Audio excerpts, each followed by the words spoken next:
welcome to the newly branded. We just recently rebranded to Two and a Half Hippies. That's our new name. We're the Two and a Half Hippies podcast. We're the brand. We want to talk about sports and music typically, but we want to get, mostly music. I think music's what we. Yeah. So I just want to start off. Should we set the scene first? Sure. It's Easter Sunday. It's Easter Sunday. A little bit late. We enjoyed lovely time with each of our families. Absolutely. Blessed. Of course. It's also 420. Yep. So we're praising and blazing today. We can't say that. We might get in trouble. Oh, with God? No, they might demonetize this. Oh. So we got to keep it PG. We'll keep it PG. We'll keep it PG. So happy Easter. Happy 420. We just wanted to finish off the night and we have a few ideas we want to throw out there. A few thoughts. So I want to start with this. So nepotism and like music, when in the music industry, it's about who you know, who you're connected, who your family is. Oh, for sure. So I compiled a list of the top musical siblings. So I have a couple honorable mentions I want to throw out. You ever heard of? You want to draft them? I have a great extensive list that I think I can put up against yours. All right, we're gonna draft musical siblings. All right. So my first overall, I'm gonna take the Gallagher brothers from Oasis. Interesting. Their volatility is what makes them so great. I'm stuck between two picks here. And if you don't pick this one, because I left out an incredibly obvious one. You're probably going to say the Jackson 5. That's not as obvious. I haven't. I'll take Sly and the Family Stone. What a pick. Are you their family, right? Yeah. Okay. Wow. You gave this to me. I thought this was for sure going to be taken. So I'm going to pick Carl, Brian, and Dennis Wilson of the Beach Boys. Damn it. Oh, that's probably my next pick. I'm going to take, You took Sly and the Family Stone over the Beach Boys? I was that was what I was between. Interesting. I would never, I don't know. I don't know. I think Sly has a lot of influence on music. Mm-hmm. Beach Boys definitely made amazing music, but I was going on influence there. Absolutely. Yeah, Sly and the Family Stone, revolutionized the R&B, the R&B soul scene. Okay, so I'm going to go. I'm not going to take the Jackson 5. I'm going to take the Isley Brothers. Wow, that's a great one too. Wow, you're cooking me with this. I'm going to go different genres. I'm going to try to make it as so I did the Gallagher brothers. I did the Wilson brothers of so my third pick, I don't know if you're going to ever take this. I'm going to take Pusha T and No Malice of the Clips. Nice. That's a solid pick. Yeah. I'm stuck between two. You might take this one, so that's why I'm going to take this one. I'm going to go with Radiohead. The bassist and the not Tom York. It's like the two guys. I forgot their names. Wood something. But yeah, I know who you're talking. That's a good pick. My fourth pick. Fuck it. I'm gonna go with Beyonce and Solange. Have you heard Solange music? She's like an artsier version. She's a much artsier version of Beyonce. I think like her first album is so good. She does a cover of Everything I Am by Kanye called Fuck the Industry, and it's just like, I really recommend Solange. She's better than Beyonce in my opinion, and she kicked the shit out of Jay-Z. Did you know that story? So there's a live footage of Solange. I'm sure you can find it on YouTube of Solange in an elevator kicking the shit out of Jay-Z, like really? Jay-Z the rapper Jay-Z. Wow, makes Jay-Z look like a total pussy. Wow, those are fighting words. I'm joking. I love Jay-Z. That's one of my favorite rappers of all time. Yeah. But that I think that's an iconic moment of. Now I think that's what people will remember Solange for that more than her music. Could be. But yeah. Because I can't say I probably do know it, and I just don't know that I know it, you know? All right, go ahead. I'm going to take... Oh, I'm stuck between two again. But I'm going to take Dire Straits. Wow, I didn't think of that either. Now my last final pick? Mm-hmm. Oh, I want to steal your guys's, but I got to go with Billie Eilish and Phineas. Fair. Yeah, like their album run is one of the best pop album runs, like from her Where Do We Sleep to Happily Ever After, and then her new album I forgot, like hit hard and soft. One of the best, like that could go up there with any 3-album run in pop music history, and like it can definitely compete with it. So give me Billie Eilish and Phineas. Fair. Good pick.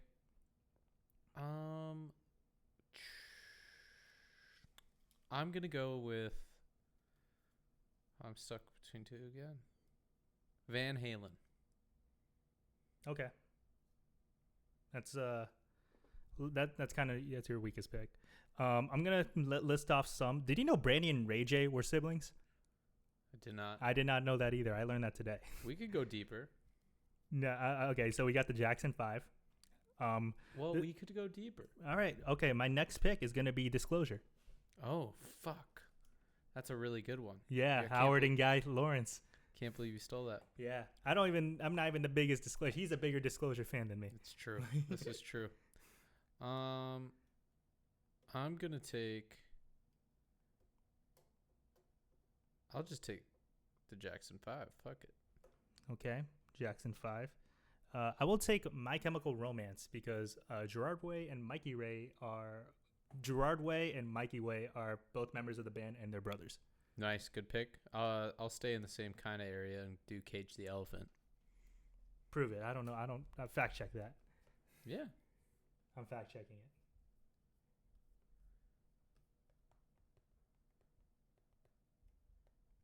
Matt and Brad Schultz.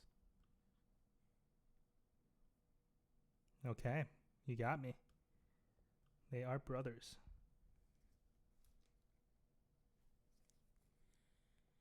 Wow.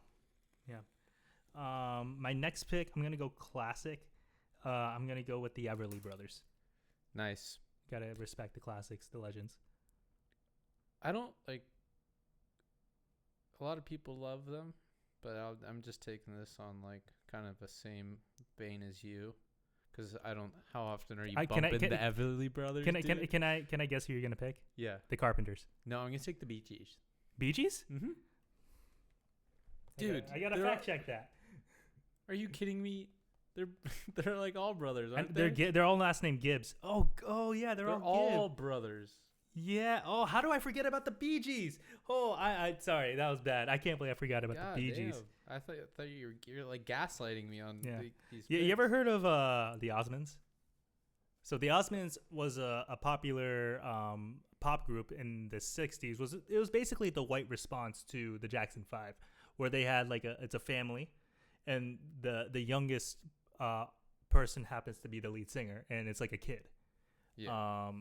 But and their music literally sounds like the Jackson 5. Like you listen to it, it's literally like, oh, is this the Jackson 5? No, it's the Osmonds, but they're just white.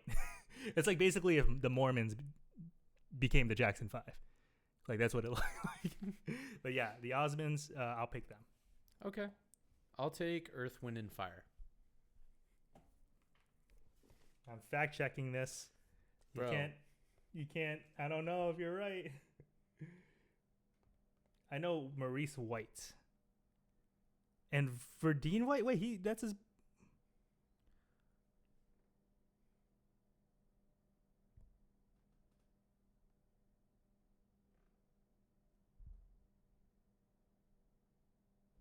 whole half brother, Maurice White, and brother Wow. You're kicking my ass here. You're kicking my ass here. Can I go with a joke? Can I go with some technicalities? I'm gonna go with a joke one. AJR. Nice. Okay, I'll do a joke one. Jonas Brothers. Okay. I don't know. AJR is better than Let's Skip to the Good Part. You know that song? It's a popular. Yeah. Yes. They got a lot of popular songs actually. I'll take the Carpenters. Yeah, Karen and Richard. I think they're definitely not my lane. I wouldn't consider myself a soft rock expert, but you know they definitely have their place in time. Oh, go ahead. Oh, I'm sorry. They had their place. Yeah, but the Philippines loves them and like they love the soft rock shit. So I'm gonna take something kind of like a little lesser known with the Meat Puppets. Nirvana covered them. They're from Arizona, Phoenix. Okay. And Nirvana has a famous cover of one of their songs, "Lake of Fire." Oh, really? Yeah. Okay. And they're kind of like alternative band. Pretty good. Yeah. I got a couple more here. Do you know Kings of Leon were three brothers? Three brothers and one guy who's not their brother, but they're Kings of Leon. That's three brothers. True. I did not know that. It's a good pick. Let's go. Haim. I was thinking of Haim. That was actually next to my list. I don't listen to Haim. I like the song "Want You Back," and I have to look into it. Noah and Miley Cyrus. Noah is kind of gaining her scene in like the underground pop, but everyone knows Miley. Hannah Montana. Yep. That is all the major ones I have on my list. Got any more? Do you have any more? Yeah, like Greta Van Fleet, UB40. Greta Van Fleet is a the funny, Booyah Tribe. Wait, can I ask, what do you think of Greta Van Fleet? I think it's like I don't know. Is it way too similar to Led Zeppelin? Because I like that they're giving it like it's like an homage. Yeah. I think they do it very tastefully. Like they know they're trying to be Led Zeppelin, but the critics hate them. Yes. The critics think they're just like copycats. Like yes. Which you can make an argument. They aren't really original, if that's not. But like I think they're just. I think he has a great voice. So there's this album by Billy Joel called "An Innocent Man." Okay, so it's a concept album where it's basically Billy Joel is kind of going through his like the music he grew up with as a teenager. So all the songs he makes is like an homage to an artist. So he does homages to Sam Cooke and homages to like Frankie Valli, basically all the artists he grew up listening to.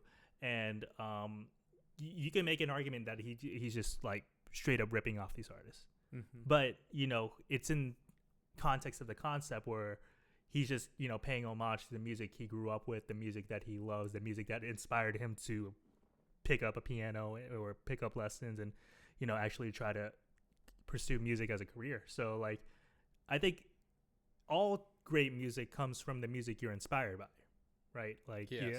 Yeah. Well, all art is derivative at some point, no? Yeah. But there's a difference between doing it in a tasteful manner and doing it in a tasteless manner. You could blatantly, pastiche. Without soul, you could do it like soullessly, and doing with soul, and that's kind of hard to interpret. When you listen to an artist, it like whether you like it or not, can you tell if they're like if there's like a soul behind it, if there's like a sense of authenticity behind it? Mm-hmm. That's always with question. Like for Greta Van Fleet, did they organically go through that sound, or were they like, I'm just gonna listen to Led Zeppelin's whole catalog and just try to copy everything they do?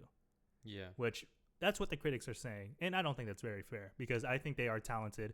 I think they get way too much hate. They're talented musicians. They can play their instruments. They can sing very well. It's well produced.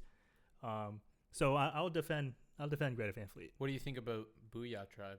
I don't know anything about them. They were like what about the Marley Brothers? Did they ever? Yeah, for sure. I was thinking more of like in bands together. Yeah, that's true. I mean, I didn't do Beyonce and Solange because they're two separate artists. I'm going to list off some non-siblings, some cousins. So, you know, Jizza, RZA, and ODB are cousins. Yeah. The Migos? So I actually read up on this earlier today. Not? So it is an official that Takeoff is the nephew of Quavo. That's true. But over time they really have been over time they've been saying that Offset was the cousin of Quavo, but they just confirmed that that's actually not true. So he's just a childhood friend, a childhood classmate, just someone they grew up with. So in other words, people just assume they're a family because one of the and I think that was good for marketing, showing like their family ties. But you know what's going on with Offset right now is that he's going through a divorce with Cardi B because Cardi B allegedly cheated on him with Quavo. So they had like this was before Takeoff passed away. So they had their like they're falling out. Mm-hmm. Yeah. So yeah, Migos is a good one. In the Beach Boys, Mike Love was their cousin. But after Brian Wilson, are you familiar with his situation after the Beach Boys? He kind of had like a mental breakdown. He was being looked after by his therapist, who was abusing him and taking advantage. And he was basically, all that. It's a really sad story. And during all that time, they had to keep the band alive. Mike, the Beach Boys went on, Kokomo, and would you call that selling out? That's actually a transition of what I want to get to you is I want to talk about selling out, and I want to use some examples of like what artists would you consider them selling out? What's the line where they can still like produce for a mass audience but still maintain their artistic integrity? Is there like a fine line? What artist has walked the line the best? What artists have fell off one side or the other? Everyone has their own story, and it happens to basically every major artist who gains traction. So we were talking about selling out. Who was the artist we were talking about? Who led us to this? God damn, I forgot. We were talking about selling out. I know. I was trying to think of other artists. So I'm gonna list up a bunch of artists for you. And I'm gonna ask if you consider them selling out. Okay. Yeah. My first artist is going to be the Black Eyed Peas.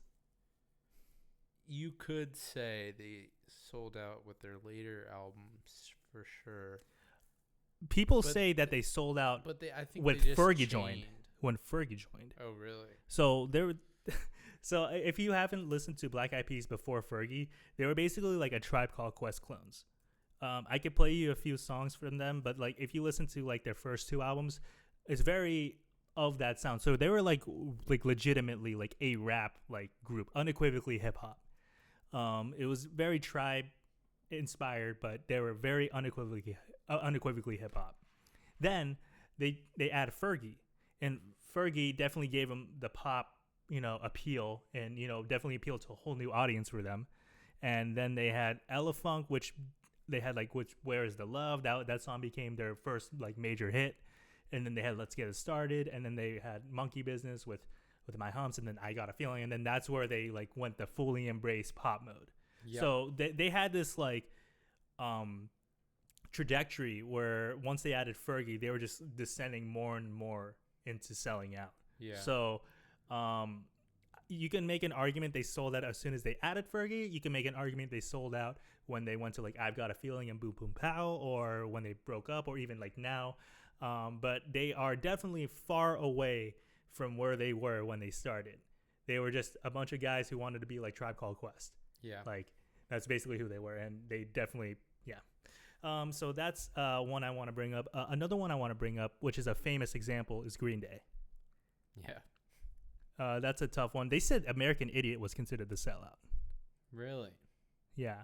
Which I can't. I don't know what the argument is with that. It's a polarizing album. American Idiot? Yes. Sellout? That's what is the consensus. I don't know, because like, all right, I guess you could say that. I don't agree with it. That's why I'm asking you, because we're very familiar with American Idiot. That's like the album that introduced me to Green Day. Those were like some of the first Green Day songs I've heard. So it's kind of, I have a nostalgic bias to those albums. However, I can say that 21st Century Breakdown is a sellout album. That for sure. Yeah, that's like no doubt. Like you are just trying to go for the poppiest, most easy listening shit. Like this was a punk band. You were pop punk. You were supposed to be the descendants of like the Sex Pistols, the Ramones. You're like the '90s version of that.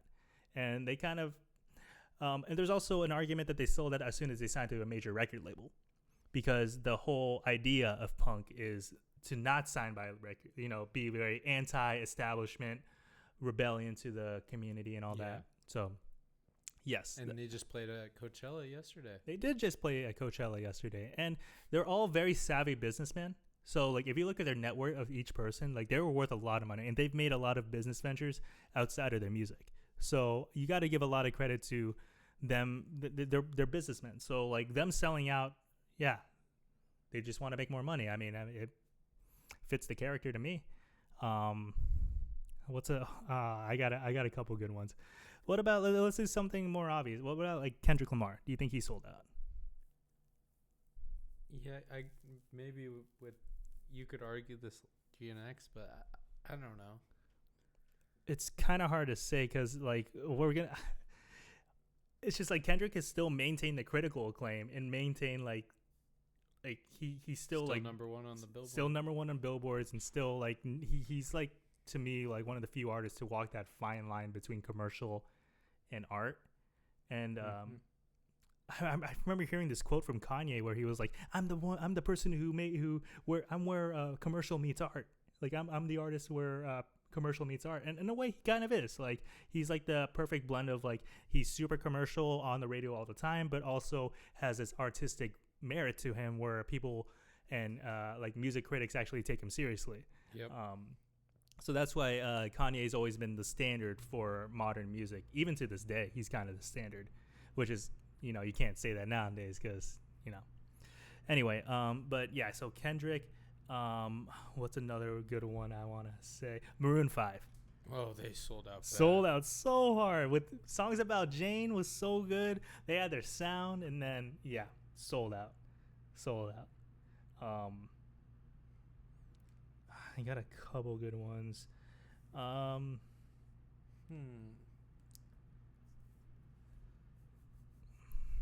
to go down the list of some on the Billboard. Do you think The Weeknd sold out? Yo, that's a good one. Wait, The Weeknd's fun to talk about because, all right, so when The Weeknd came out, how would you describe his sound? Like very, it reminded me of, well, here's one thing I could describe it as. Dark. Yeah, dark. I was trying to moody, think of like rainy, like it feels like very sexy and smooth, yeah, but also like dirty and like kind of like a bit risque, raunchy. Yep. Yeah, but like that was like his sound coming up with it. It's hit or miss. It definitely struck a chord in a lot of people. Yeah. And then once you get to like honestly, even like with like Can't Feel My Face, like that's like that's more of a traditional pop sound. Yeah. And then you have like his work with Daft Punk, what you can consider Starboy. I love Starboy. But do you think that was like towards him like going to the sellout route? No, because I think Daft Punk is one of their god. If you work at Daft Punk, that's like, yeah, that's true. So yeah, I do agree that. So my opinion is that I actually started really liking The Weeknd's music more once he's quote unquote sold out. I like to say he appealed to a more traditional. He created a more traditional pop sound that appealed to people like me, because I wasn't the biggest fan of his early work. I like a song here or there, but like once he had like Can't Feel My Face and then Starboy, I Feel It Coming, and then he had like Blinding Lights, like his newer albums, like very like traditional pop, and that's like, wow, I kind of like The Weeknd a lot. Yep. So it really is a matter of preference. I can say that. Wait, no, I want to finish what I was saying. From where he started, where he was like underground. Was he not underground? I think he was like unequivocally, like he was an underground, like he was on Drake's album. He was on like a big name album. Party Like Next Door, maybe. Party Next Door. Like he was associated with Maybe. like big names, but Toronto. he was from Toronto. Yeah, he was associated with big names. You know, he worked with Kendrick and all that. But like he wasn't like the superstar. And then he became like The Hills is what. I thought it was, for me it was Earned It. Well, off What was 50 Shades of the 50 Shades of Grey soundtrack. That was a song where it was like, because I know Wicked Games was a big track like in the underground scene. Like he had his run, but like yeah, it was Earned It, The Hills, and then Can't Feel My Face, like back to back number one hits back in like 2015, and he just dominated the radio. And even now, like his album is doing pretty well. I didn't listen to. Did you listen to his new album? I didn't really. Because I wouldn't consider myself the biggest Weeknd fan. Like I said, I started liking the Weeknd once he got to more traditional pop music. But yeah, that's what I have for the Weeknd. Some people say Travis Scott kind of sold out.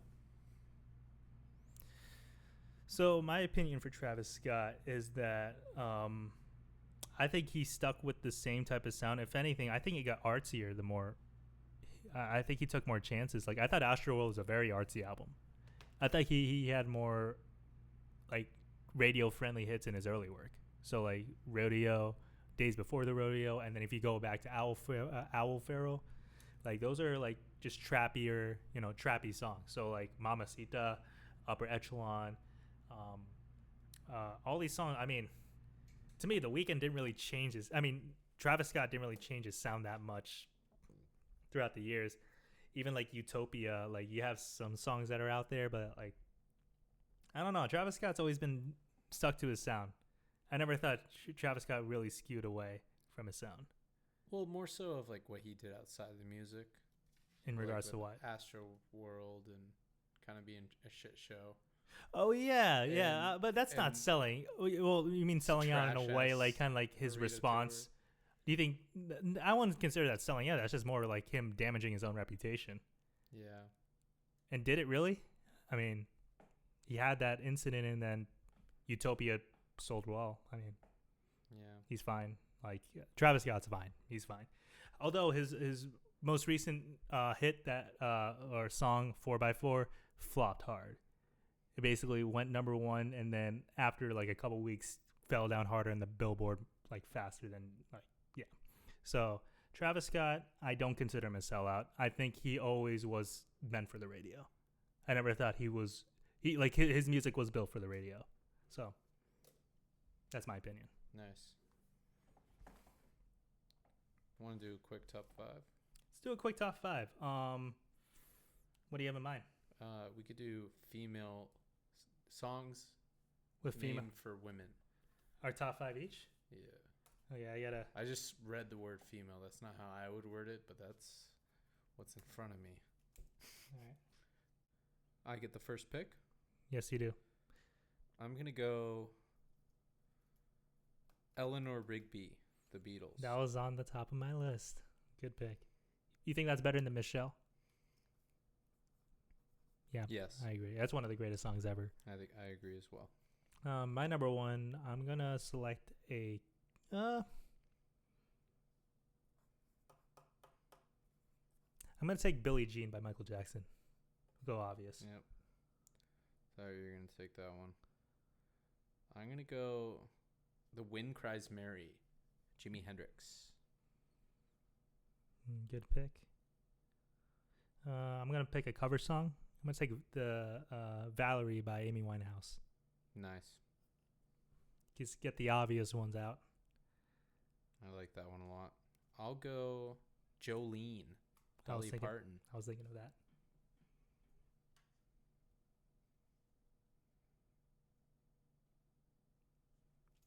So I'm on 3. I believe so. Yes, sir. You are on my 3. 3rd pick, I'm going to select Helena by My Chemical Romance. Nice. That's a good one. I'm going to go Sweet Jane, Velvet Underground. We're counting last names?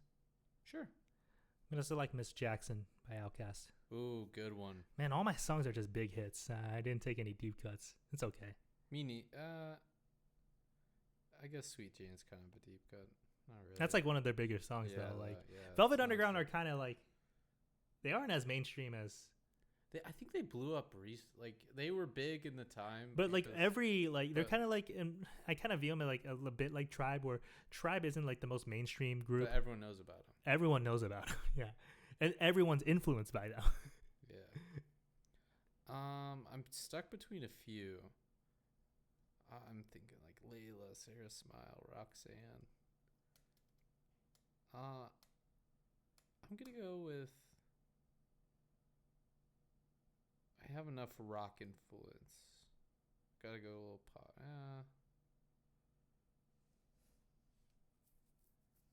Fuck it. We're gonna lean into the rock. Let's go Mrs. Robinson. Simon and Garfunkel. That song is about it's about the wife of some family friend that the main character Benjamin from The Graduate has. Her name's Mrs. Robinson. Correct. And she has an affair. You still haven't seen The Graduate. No, Worth a watch. You should watch it. It's really funny. Not funny. It's kind of it's like one of the artsier, thought-provoking films that came out in the 60s. It's probably in the list of like the AFI greatest films of all time. My 5 overall. Before I pick my 5th, I'm gonna give you a couple honorable mentions. Stacy's Mom, Fountain of Wayne. Yep. Brenda's Got a Baby, Tupac. Dirty Diana, Michael. You didn't pick Layla, right? You could do Keisha's song as a Keisha's song, Tammy's song. Tammy's song. Yep. Mary Jane's Last Dance. Oh, you can even do Meet the Grams. Yep. If you really want to go there. Roxanne. Oh, Kim by That's Eminem. a That's a dangerous funny. song. Honestly, I am so close to picking that. Roxanne by either Arizona Service or obviously the Police. And then my last Allison we didn't mention. I'm gonna go with the original pop star, in my opinion, Mr. Buddy Holly with Peggy Sue. Nice. Great pick. Great pick. I like that pick a lot. Good pick, yeah. So yeah, I like to vary my see that. You know why this is a great list? It's because it shows your musical. You know, you could go all over the place. So I went with like pop. Yeah, I should have been more diverse in my picks. I think that's why when we do a song like a draft, like draft the songs with light in it, like the word light or lights. You could think of there are so many songs, so many. Oh, we forgot Hey There Delilah. Janie's Got a Gun. I don't know if you listen to Aerosmith, but that's a good song. Sweet Caroline, Neil Diamond. You have to mention that. Celia by Simon and Garfunkel. Ruby You have to mention. Tuesday, Rolling Stones. Yeah, Angie. Angie's a great song. Oh, how did we forget Angie? Allison by Elvis Costello. I mentioned Allison. Oh, I'm sorry, I didn't. It's okay. Veronica is also by Elvis Costello. Maria by yeah. Yep. Okay, yeah, that was pretty good. I did look up more things. Let me see if I can pull up my. Okay, so today I just decided to gander at the Rolling Stones 500 greatest songs of all time. I don't have a totally accurate list because it's either the 2025 version or 2024 version or like one that came out on like the 2000s or 2010s. So it's obviously gonna keep changing. You can look it up on the website, but I want to give you a couple of You doing albums or songs? I'm doing songs. Okay. So one thing I want to ask is who do you think has the most songs on the list? Ooh, that's a good question. Can you guess the most songs on the Can you guess the most songs on the Can you guess the most songs on the Can you guess the most songs on the Rolling Stone Billboard 500 greatest songs of all time? Can I I'll give me how many tries? It's not that hard. Like, don't overthink it. Okay. Taylor Swift? Don't overthink it. No. Don't overthink it. Okay. It's way more obvious than you think. Michael Jackson. More obvious than that. The Beatles. Okay. So Beatles. Can you guess how many songs they have in the top 500 list? 22. Wow, 23 songs featured on the list. Can you name all of them? Sure. Let's rattle them off. Hey Jude, Wait, that's one. Abbey Road. You don't. Abbey Road's not an album. Oh, so I didn't mean to. it's an album. I didn't mean to say Abbey Road. So Let no, It I'll Be. tell you. I'll tell Let you It what Be. when they're listed. So, Hey Jude is 89th. Let It Be is 20th. Let's go. Strawberry Fields Forever. Number 7. I think that's their highest rated song. Let's go. Fuck. A Day in the Life. Number 24. Good pull, man. That song should be higher in my opinion. That's the best I Beatles agree. song. I agree. I couldn't agree more. Let's go. Fucking. Give me some albums. Just name some albums. Just go like biggest songs. Their biggest Penny hits. Lane. Penny Lane's a good pick, but that is not on the list. Fuck. I don't even know if that was one of their big hits. That's a great song. I love that song. Yep. I love that song. Love. That's a good. Wow, what a pull! Yeah, All You Need Is Love is 370. While My Guitar Gently Weeps. Number 135. Is there more Sgt. Pepper's on there? There's one more Sgt. Pepper. It's probably. Ooh, what Sgt. Pepper song is it? I'm just gonna move on and think of another album. A lot from that Abbey Road album. Yeah. Ooh, why am I fucking halting myself right now? Biggest songs. Just all you have to think is their biggest songs, and then you're good. Now I'm like got the pressure on. I'm panicking. What should I do? No songs are coming to mind. If you want me to rattle them off, I'm ready. Do it.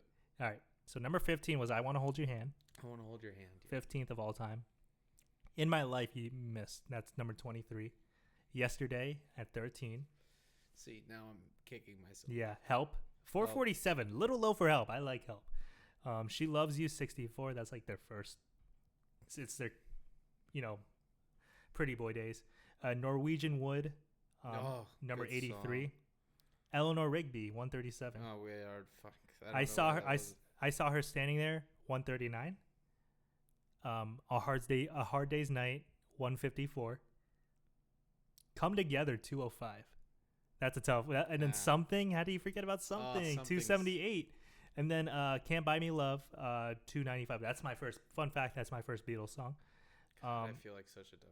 And then 304, With a Little Help from My Friend. That was the Sgt. Pepper song. And then lastly, it was Ticket to Ride. She's got a ticket to ride. I'll give you pick another artist. Oh, I'm going to give you another artist. So I'll give you another one. Yeah, give me another one. The Rolling Stones. Oh, they have a lot. Angie. How many songs do you believe they have? They probably have 15. 14. Wow. Give me one sec. Can you name all 15 Rolling Stones Well, on the I'm going to start writing them down so I 500 don't forget them. greatest? Angie. And then cross them off once you get it right. Symphony. Devil.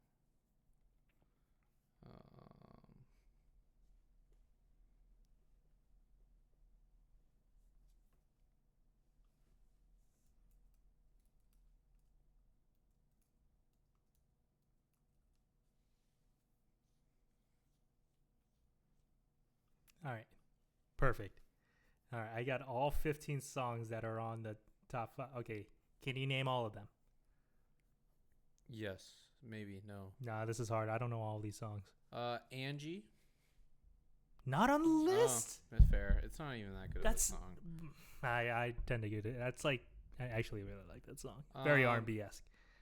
Let's go Symphony for the Devil. 106. I think that's disrespectful. I think that's a top 20, top 30 song ever. Yeah. What about Paint It Black?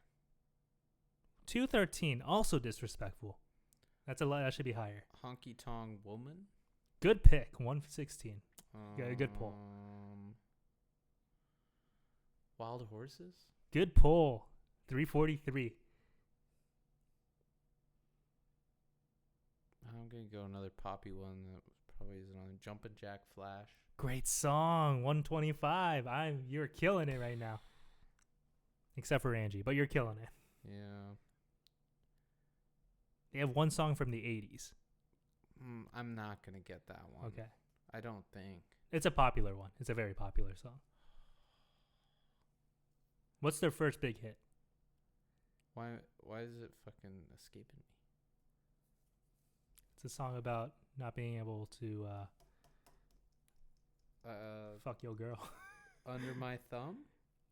What? Wow. Wait. Time out. You actually pulled that?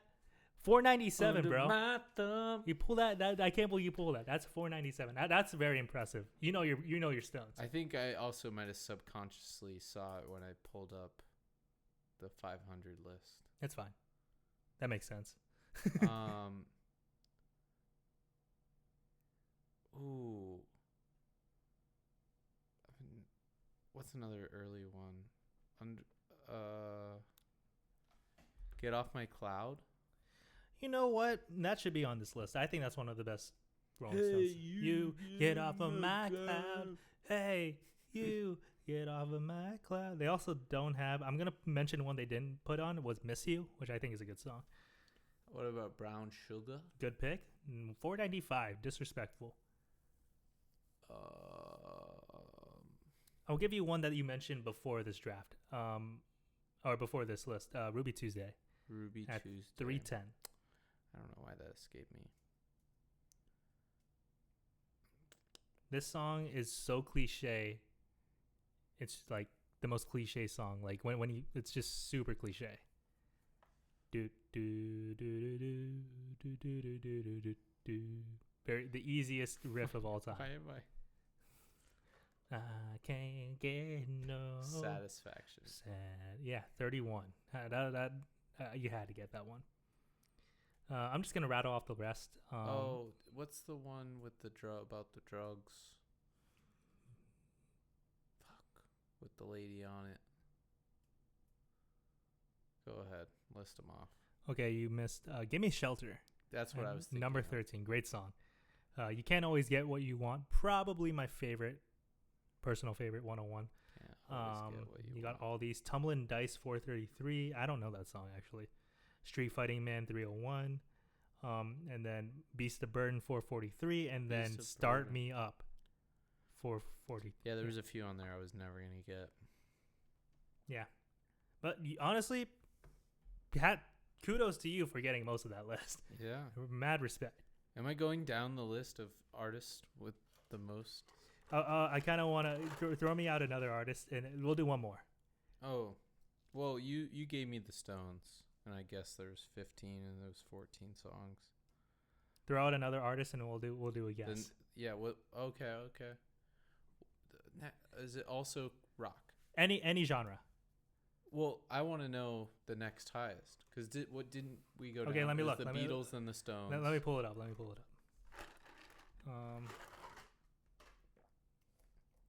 Because that's what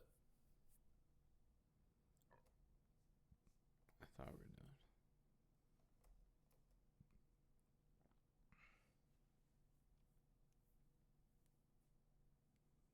doing. Okay, so the Beatles and the Stones. Who do you think are next up? Is it also rock? He did eventually make rock music, but I wouldn't consider his early work rock. Michael Jackson? He never made rock music. He probably made like 3 rock songs in his career. This guy is, he could technically be considered rock, but I would put him in a different genre. I think he would be considered a different genre rather than rock. 50s. Elvis. No. Who? What other artist was like Elvis? Was around that time? B.B. King. I'll give you a hint. His 2 instruments was a guitar and harmonica. Bob Dylan. Bob Dylan. Hmm. Do you know your Bob Dylan like that? Yeah, a good little bit. Let's see if you can name the Bob Dylan tracks. I'm like now coming to a blank. Now that I actually have to Quiz it. Yeah, you're on the spot.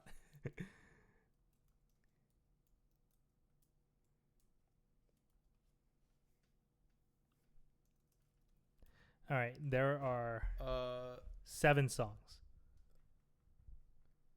let's go.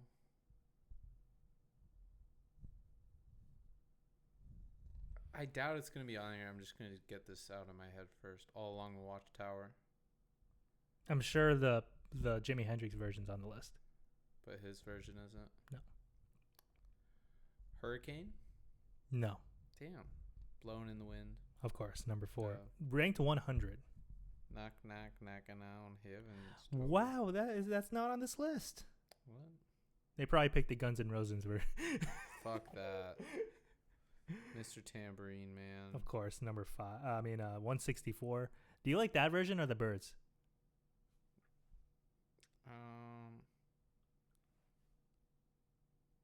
I think the Birds version is more symphonic, but I like the grungy. They both have value. Nah. Give me the Bob Dylan version any day. I guess I have a bias to like acoustic music. You got to get his most famous song. Like a Rolling Of course. Stone. Number 4. Honestly, not a bad placing. Once upon a time, you were so fine. Threw a bum and down. Oh, we didn't guess how. I didn't guess how many songs there were. I'm gonna go 9 songs. 7. Fuck, I was. The rest, I don't think you're gonna get, dude. I don't know these songs. All right, I'll give you a couple more tries. Okay. I'm looking at now a list of Bob Dylan songs, and there's a lot on there that probably. This dude has a crazy discography. Yeah. Up until like a couple years ago, he's been making music forever. Lay Lady Lay. No. Ballad of a Thin Man. No. Girl from the North Country. All right, one more try. Masters of War. Okay. So You said I was never gonna get them, so I picked songs I didn't know. Tangled Up in Blue. Okay. I don't know that song. The Times Are Changing? No, they didn't put that on the list. That's one of my favorites. You ever seen Watchmen? Of course. Yeah, in the beginning. Distillation Row. Subterranean Homesick Blues. I know that song. Yep. And then Visions of I should Joanna. have got that. Visions of Joanna. I'm surprised Hurricane's not on the. It's probably because he says the N word. I forgot about that. Oh my gosh. I mean, he did. All right. I'll give you a couple more artists that have a lot. I'm not gonna, because I kind of want to make this a series. I want to maybe that's good for now, and then we can go back to look at other artists and stuff. Or you want to just cover everything now? Let's do the top 5 Top 5 what? of the. Oh, can you name the top? Can you name the top 10 songs of the 500? No. I want to name the top 5 of the. Well, what's number 4 of the most songs on the list? You know what I'm saying? Oh yeah. I like it. Because we're Yeah. at So 3 you right guess the now. top. You guess the 3 most. You guessed the Beatles, the Rolling Stone, and Bob Dylan. Which Well, you gave me the Stones and Dylan. I guessed Beatles to start because they're the most obvious. all right. Took me 3 tries to get it. What's right. number 4? Guess. Oh, I don't like to guess. I'll give you a hint. Oh yeah. Give me a hint. I'll give you a hint. It's a her. It's a female. It's a woman. Okay. I'll give you another She's a hint. woman. She's still alive. Okay, what genre? That's too easy. Beyonce. Yeah. With 6 songs? 7 songs. Good guess. The next 2 are dead and both died in the same year. Jimi Hendrix. No, it died recently. Oh. Relatively recently. We were in high school when they died. And they both died in the same year. Frank Sinatra. He died in the 90s. Oh, I thought you died. No. Oh no, I'm stupid. Help. What genres? Were they old? I think they're both 2 of the greatest artists of our time. We talked about these artists in the past. 2 of the greatest. I'll give you a hint. They're 2 pretty flamboyant. Oh.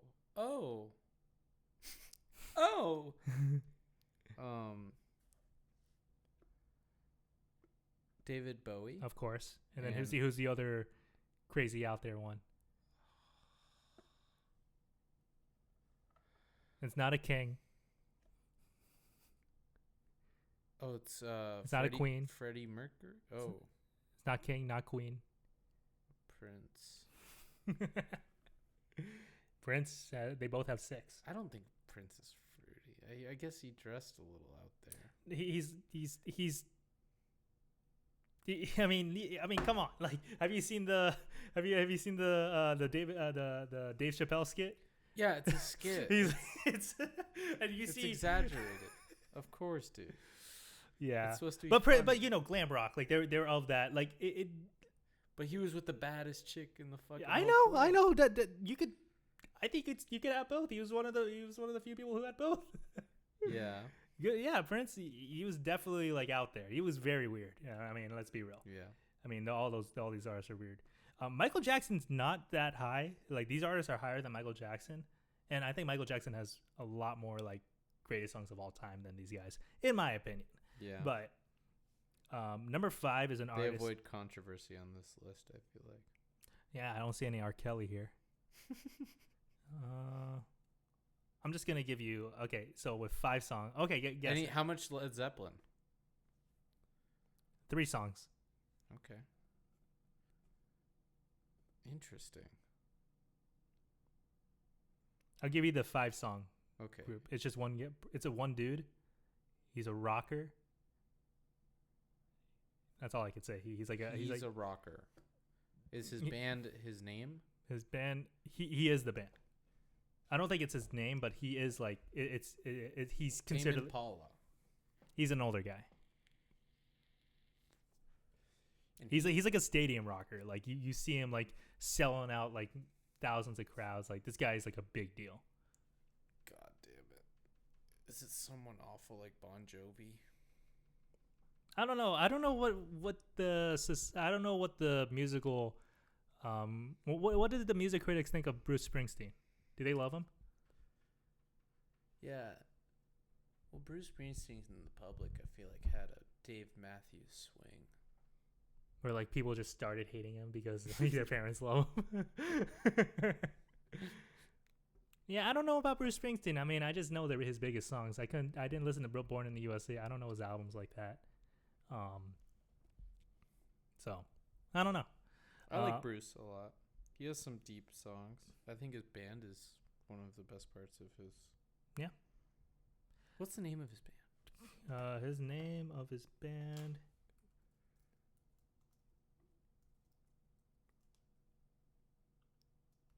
The E Street Band? Yes, thank you. The E Street Band. What do you know about the E Street Band? Not a whole hell of a lot. Me neither. So that's like his backing band that never got any of the credit and never. No, I think they're pretty well known. A lot of his songs, there's like his live. They play the live versions of it, and he's shouting out the E Street Band. Yeah.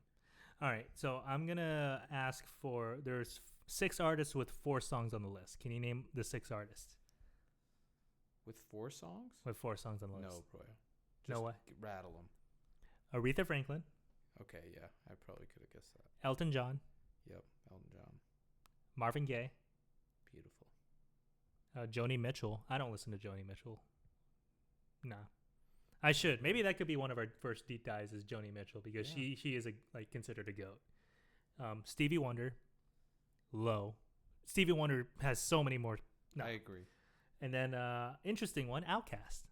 Good for Outkast. I gotta, if we gotta rep my boys, gotta rep Andre, the greatest rapper of all time, in my opinion. I think they deserve that. Yeah. So yeah. So that's why I just kind of want to go over this list. I think this list is a lot of fun. It kind of has like one of these days. I don't think we're gonna do it today, but like to go over like the top 10 songs of all time and see if we agree with the top 10 of songs of all time. It does change. Fuck! I do want to give you the top 10 song. Can you guess? This top 10 song list is really hard to guess. Well, if I remember, like a Rolling Stone is one. There's 2 different versions. So 2004 was when they first did the 500 songs of all time, and then 2010 they did a revision where they added like updated tracks. And then in 2021 they released another top 500 with included basically the past decade, and then they made a 2024 revision, and two lists couldn't be more different. So for the 2004 list, you are right that Like a Rolling Stone is number one. Number two is going to be I Can't Get No Satisfaction by the Rolling Stones. Yep. Number three is John Legend's Imagine, which, do you think that song deserves to be the greatest song of all time? Like one of? It's always mentioned. It's a pretty good song. That's why he has so much clout.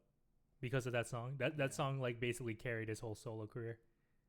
No, I wouldn't like argue. I wouldn't say all that, but definitely like I would. cemented him in Like rock history. Like he was not just a Beatle. He was like, he had his solo career like that. Like, yeah. that has its own legacy in a way. Okay. Number four, What's Going On? Absolutely deserved it. Incredible song. Love that song. Number five, Respect by Aretha Franklin. And I have to say it because you got to spell the song. Spell it with all caps. Number six, Good Vibrations, the Beach Boys. Would you put God Only Knows over Good Vibrations?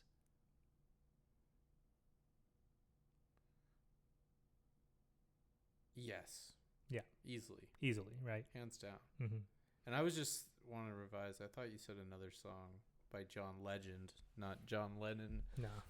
So that's why. No, I think John Lennon was already a legend, but way before Imagine. I don't think Imagine's one of his weaker solo songs too. But it's a beautiful, like it's always fine. played. It's overplayed. Yeah. I think it's one of the most overplayed songs ever. It's covered to death. Yeah. Number seven, Johnny B. Good, Chuck Berry. Got to think Back to the Future for that. In my opinion, I think that's why I like the song is through Back to the Future. Number eight, Hey Jude. Great song. Yeah, that's fine. Number also, nine. like I feel like there's better Beatles songs. So many better Beatles songs. It's such a weak sauce Beatles song. I can't believe they like Day in the Life.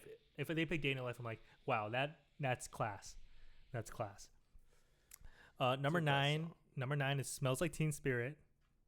And number 10 is What I'd Say. So that's the 2010 or 2004 version of the Rolling Stones magazine. That's their top 10.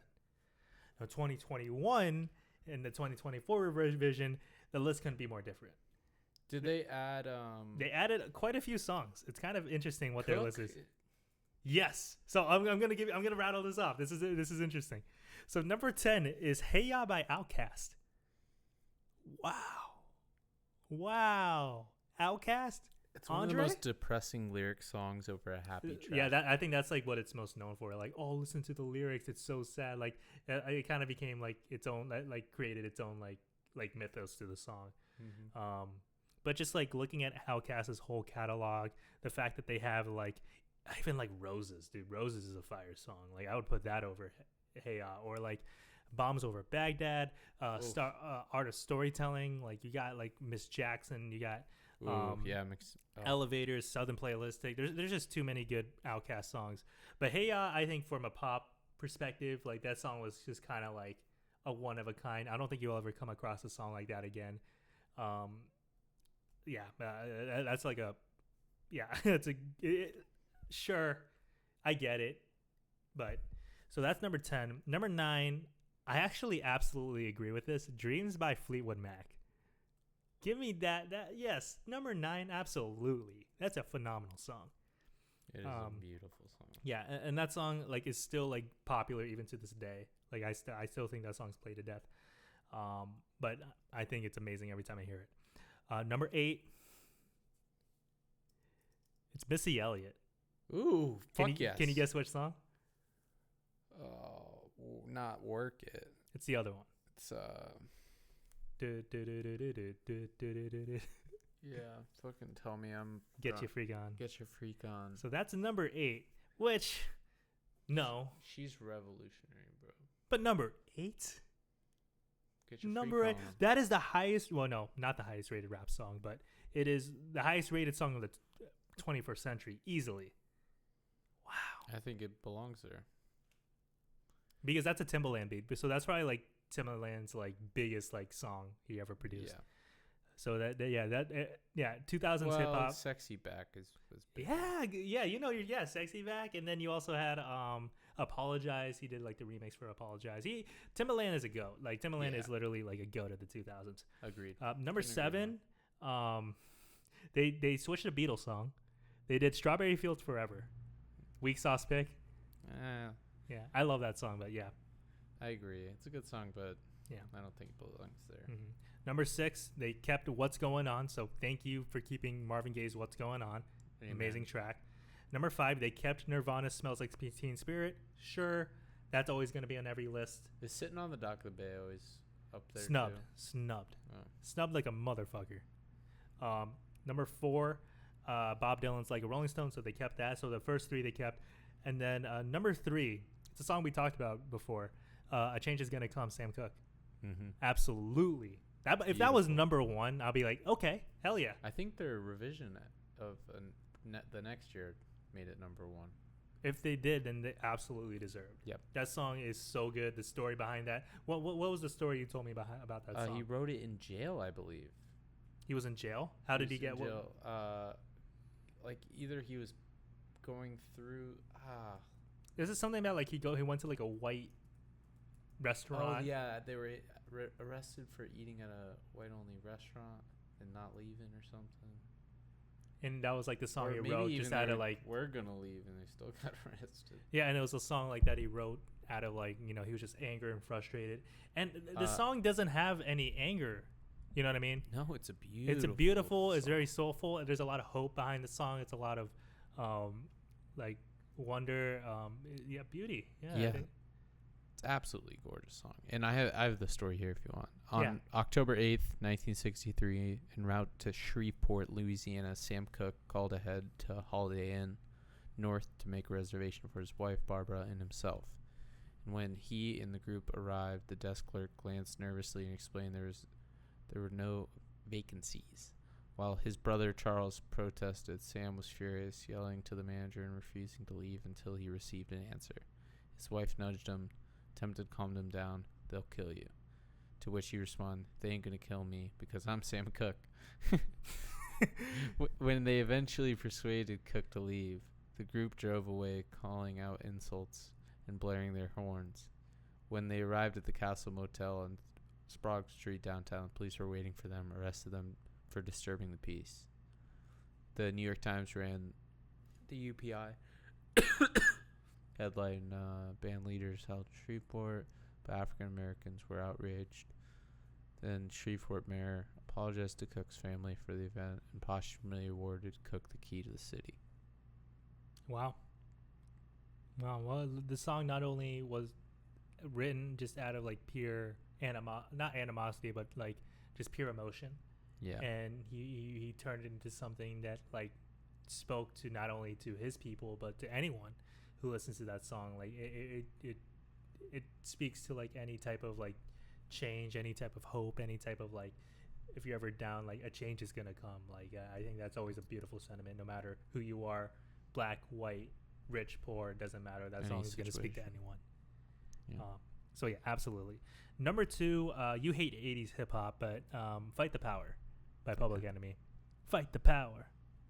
Fight the power. I get it's up there for the message. Yeah, I believe. but the sound does not age well at all. Mm-mm. No. And then number 1, RESPECT, Respect, by Aretha Franklin. So that is the number 1 song of all time, according to Rolling Stone magazine, 2021 version. So yes, that is the list. Oh, I forgot to mention on the 2020, on the 2004, we forgot to mention number 10, Ray Charles, What I'd Say, which is a good song. I think Ray Charles definitely deserves his respect. Yep. So yeah, any reactions? Do you think these top 10 lists are accurate? Do you think, would you ever one day want to compile your top 10 songs of the greatest songs of all time? I definitely want to do that. Yeah, because I think one song that we mentioned that should be on this list. A lot of research. Yeah, like Salt in the Swing we could put in. I could put in like Sing For Me, I'm Dying of Thirst by Kendrick Lamar. Can definitely be considered one of the greatest songs ever. You could put in Agreed. Like Pyramids by Frank Ocean. Oof. Good Like pull. if we're going like those modern songs, yeah, those would definitely be on the list. You probably pull like some say Tame Impala songs, some Yep. uh um Ooh. I'm trying to think some like Avicii. yeah.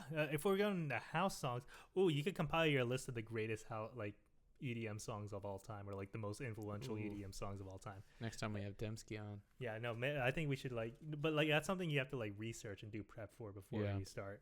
But yeah, that's definitely something we could definitely work on. All right. So I think that's. I just want to leave it at there for the Rolling Stones. We could go more in depth in the future, but I think that's a good start. It gives us a good idea of where we're at musically, what we know, what we don't know, because we obviously don't know every song ever. Yeah.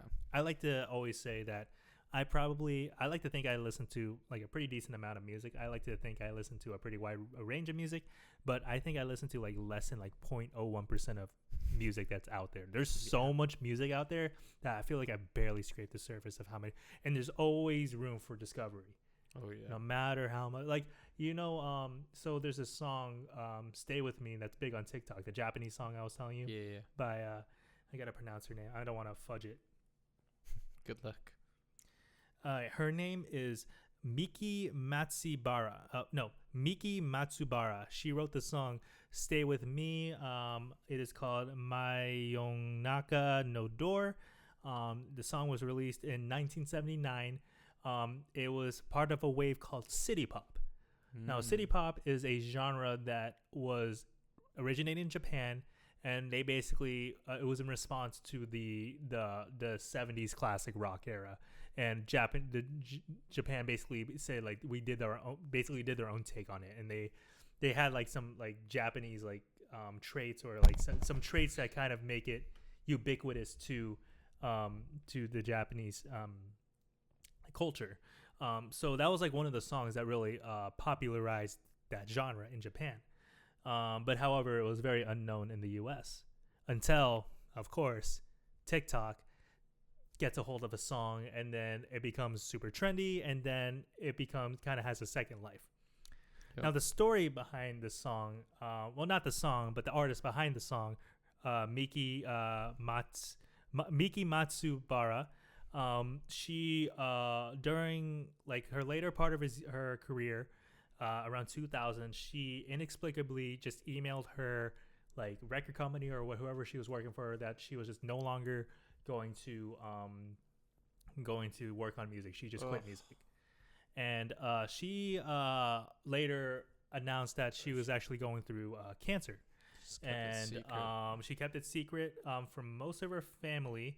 And then as soon as she was in a late stage, and she actually spent a majority of her latter years basically regretting her music industry. She had a lot of like animosity towards like her past life, and said that she should have spent more time with like her family, sort of spent more time living her life instead of focusing too much on her career.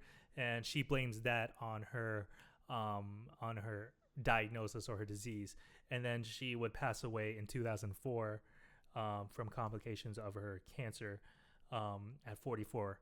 And she actually it kind of pulled an MF Doom, and she announced her death about 2 months after she passed away, out of respect. So yeah, that's kind of her story. It's a very tragic. It definitely raises the question of like, it kind of seems like the grass is greener, because you get those stories that are like, oh, the person, like for example, the suburban housewife, the classic story of like, oh, what she could have done if she like actually like, focused on her career and didn't like wanted to raise a family and trying to like live a normal life. She, what could have been. And this singer, Miki, I'm just gonna call her Miki. She kind of had the opposite, like grass is greener. Like she basically spent her whole career focusing on music, and it didn't make her happy. It didn't make her happy. She felt like she wanted more in life. She didn't explore what she can actually do in life until after the cancer diagnosis, and she regretted a lot. And she kind of lived a very sad, like, rest of her life from that perspective, with a very like dark point of view. She had, I don't know, from what I wrote read, it came off as very cynical and very like very pessimistic.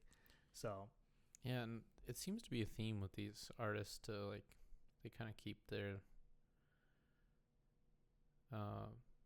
struggles secret, at least from the public a lot of times.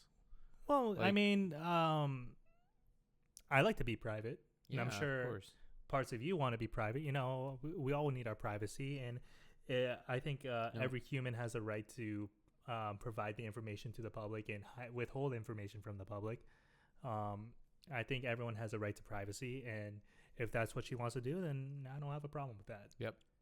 But yeah, you're right. Totally A lot of agree. artists do withhold, especially like with something like cancer, where like you don't find out until after they like pass away or after they're like going through treatment. Did you know?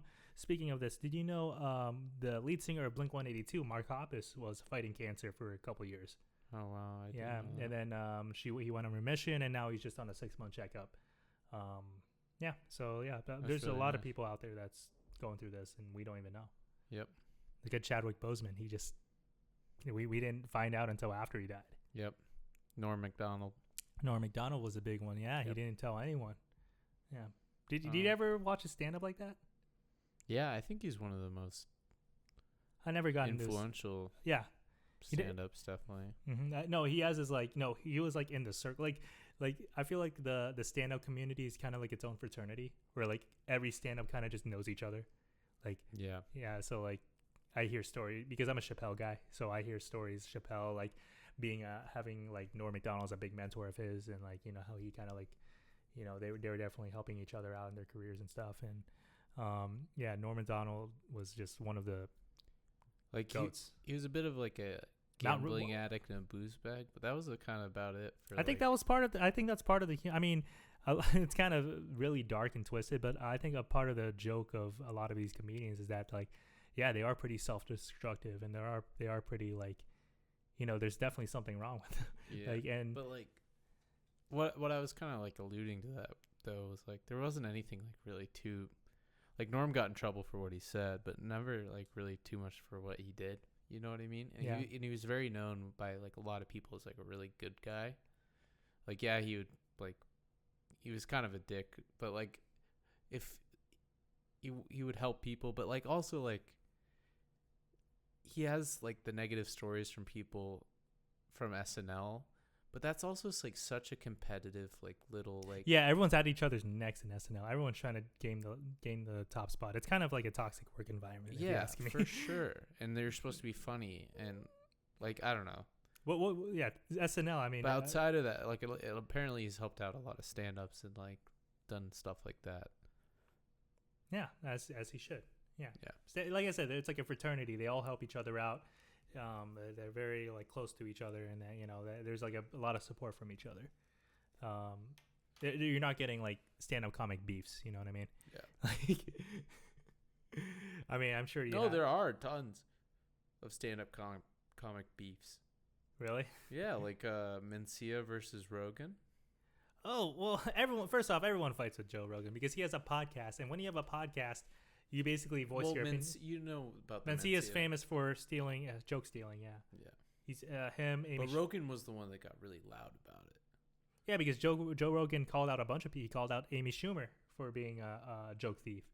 One of the writers was like being very defensive about it, and he's like saying like, "Bro, the facts are there. Like she literally stole jokes from other comedians. Like the evidence is there.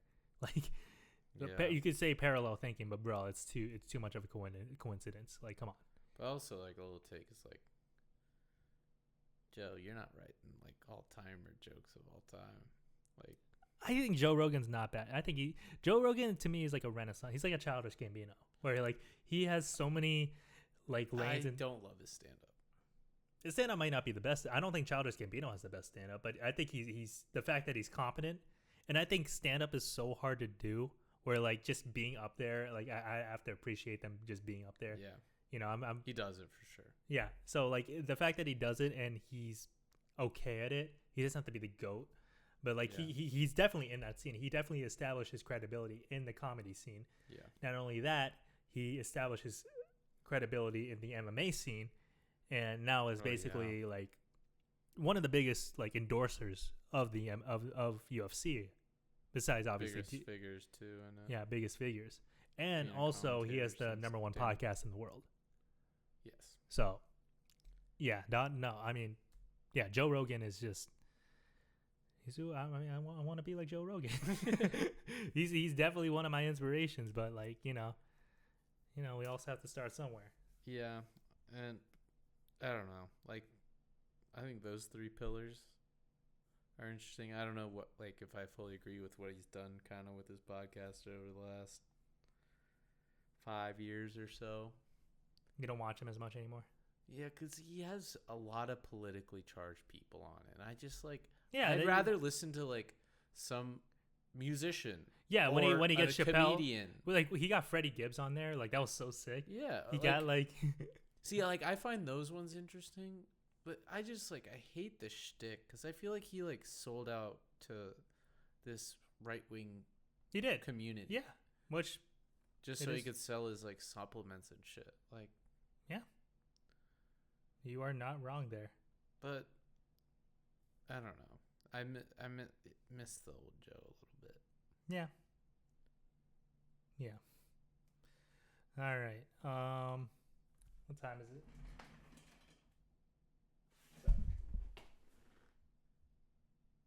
All right, we're clocking at 1:20. We could either end it there, or we could do one more thing.